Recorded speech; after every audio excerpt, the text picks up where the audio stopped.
meron po ba mga limitation like areas or any houses or facility na hindi available? And ano po yung how do we address this limitation or challenges? Well, ngayon kasi ang inintroduce namin ito into around 200 condominiums around Metro Manila. So yung sinasabing limitation, ang Converge po ay nag-invest ng huge amount para po yung remaining condominiums all over Metro Manila ay ma-fiberize po natin. No, pag sinabi pong ma-fiberize ang isang condominiums, ito po yung lalatagan mo talaga namin ng fiber optic, yung pataas, yung riser po, then vertical, then horizontal. Dito po nag-i-invest si Converge. Patuloy pong nag-i-invest si Converge on those buildings in coordination with the different developers po. So sa ngayon po, 200 buildings pa lang po yung talagang masasabi nating fiberized, both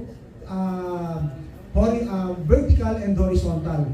The rest of the building po kasi sa ngayon, vertical pa lang ho. Kasi sa ngayon po, we have around 1,700 condominiums within the Metro Manila, and 200 of those 1,700 are fiberized. Pag sinabi kong fiberized, both vertical and horizontal naka-fiber na po. The remaining po, vertical pa lang.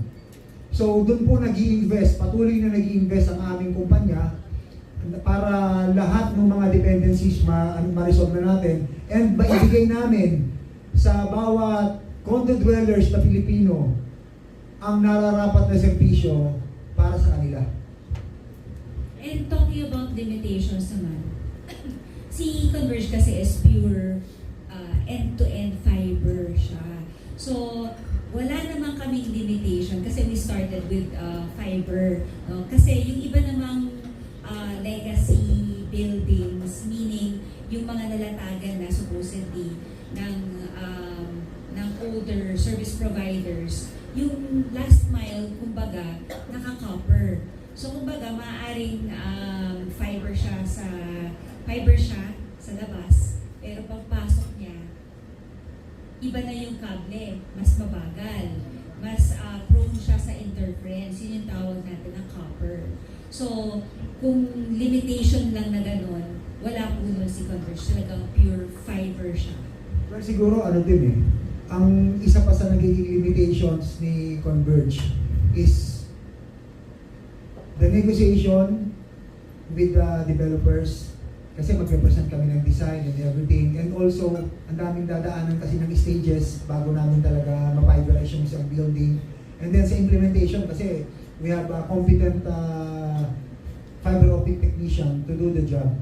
No, kaya nga continuous ang aming pakikipag-coordinate with all the developers para po yung plano namin na i-fiberize ang bawat building in Metro Manila, in NCR po, ay magawa namin the soonest possible time. So yun lang po yung mga limitations namin. Pero in terms of technology po, masasabi ko po, wala po kaming limitation on those side po. Thank you very much, Sir Rodel. Natin yung tanong po. Thank you, Sir Francis.